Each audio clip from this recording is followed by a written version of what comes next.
Today we have a beauty. My most requested video is a low-light test with the little ZV-E10. So I figured, why not pit it against the iPhone 13 Pro? I just got this thing and a lot of people are curious about that. And I decided to pit it against the juggernaut of the A7C. My friends over at Sony sent this camera. And the thing is, I was doing a mic test as well when I was doing some of these tests. And the internal mic's actually broken on this one. It has a high-pitched squealing noise. I guess when you have 3,000 subscribers, Sony sends you the camera that they found on the floor. But you know what? Fair enough. Just glad to have it. Anyway, let's get into it. Okay, so I did 2 series of tests. I did one outside in my backyard under dim lights that I kept lowering, and then I did one in the studio. Now, before I get into the test, let's talk a little bit about what's acceptable low light performance. Now, here's the thing. I like when everything looks perfect. Look at this studio. I set up my zebras just right. I'm using a Paul Leeming LUT on my HLG3 footage. I got softboxes everywhere. I got blue lights in the background. I made sure I was extra handsome today. But the thing is, when it comes to low light, I have come around to think that if you can get an image at all, that is worth something. Like, I just watched a documentary on Netflix because I am very cultured. I watch a lot of educational things, and this documentary was about Egypt or somewhere that isn't here. And the guy is in the documentary and the footage is all grainy and the colors are all off. He looks all purple and weird because he's filming in the dead of night, just in a basement somewhere, but I can see his image. And the thing is, that thing won awards. It won a pile of awards like Grammys or whatever movies win. And so when it comes down to it, if you can get the footage for the story you're trying to tell, it's up to you to decide how much grain and purple fringing or color problems. It's up to you to decide what is acceptable. So that being said, let's go out to the backyard and see what we got. Okay, so I'm in the east wing of my estate, the most romantic part of my backyard here. I got the little lights turned up on 100% and the iPhone is just up there doing its thing automatically. Can't really tell if I'm in frame because I can't see the back of the screen, but the A7C and the ZV-E10, they're both with their lowest f-stop. They both have f1.4, shutter speed of 1/50 for that cinematic motion blur because I'm in 24 frames per second. And the way I'm doing this is I'm letting the ISO do what it wants. Auto ISO, and both right now are at ISO 1250. So both consistent and should give me decently consistent results. So how does this look? This is already a pretty dim environment. I'm just out here on the patio and you know, it's nighttime. It looks like nighttime.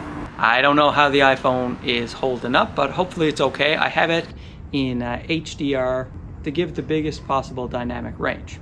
So now let's turn the lights down a touch, shall we? So this is at 75%. My lights are now at 75%. How's everybody doing? Huh?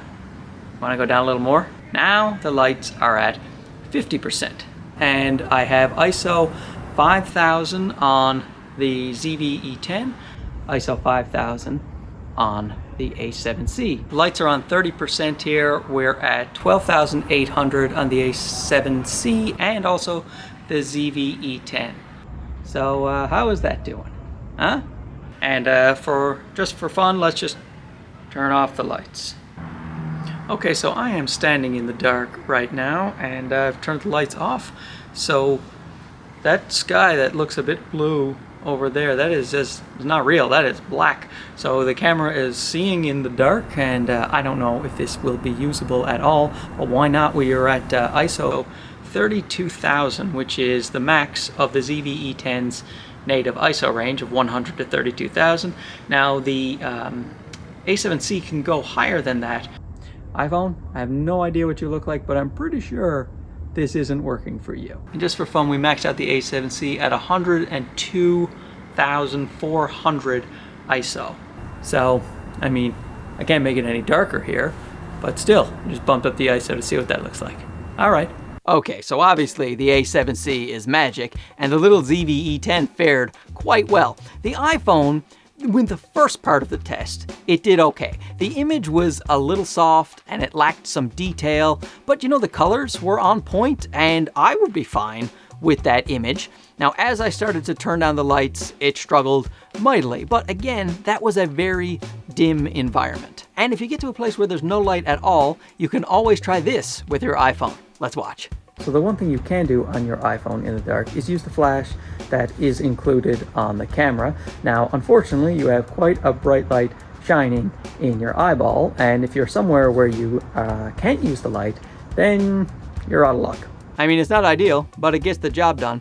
Now let's move on to the studio test. Now, I had a problem with this studio test because this room was quite small, and I have a big key light here, and I just simply couldn't turn down the lights enough for these cameras to struggle, even the iPhone. So even my light down at 1%, it's a powerful light. So all the footage was picked up fairly well. I'll show you now. Okay, we're at 1% of my light, and I'm at ISO 1250 on the two Sony cameras, and the iPhone, we'll see.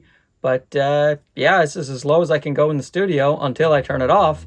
Then I thought, what about the ultimate stress test? Because when I was outside, you gotta remember, there's like moonlight and stars and street lights off in the distance, so there is a little illumination. In this dungeon of a room, there's nothing. It is pitch black when the lights are out, so I turned them out to see what happened. So I'm sitting in the pitch black here. I don't think the iPhone's gonna do very well. The Sonys are seeing in the dark. I'm sure it's going to be very grainy footage, but we're at 102,400 ISO on the A7C and the max 32,000 on the A7C. I mean, it's still footage. If I was filming some kind of underground, war strategy, me and the proletariat, we're gonna rise up. Am I gonna get banned from YouTube for saying things like that? I was just joking. I'm just joking. I'm just talking about the low light.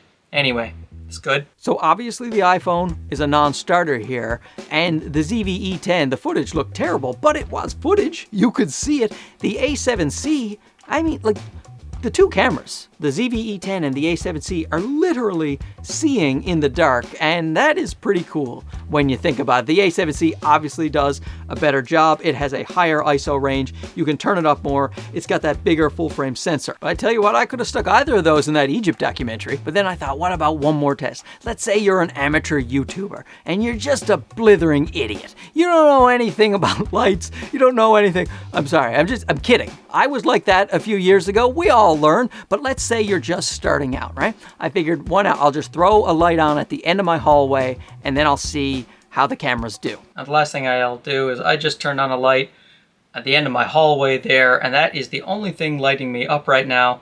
So the A7C is at ISO 4000, and the ZV-E10 is at ISO 3200. Might be just the difference between which angle the light is coming in at, but I can still see them fairly clearly.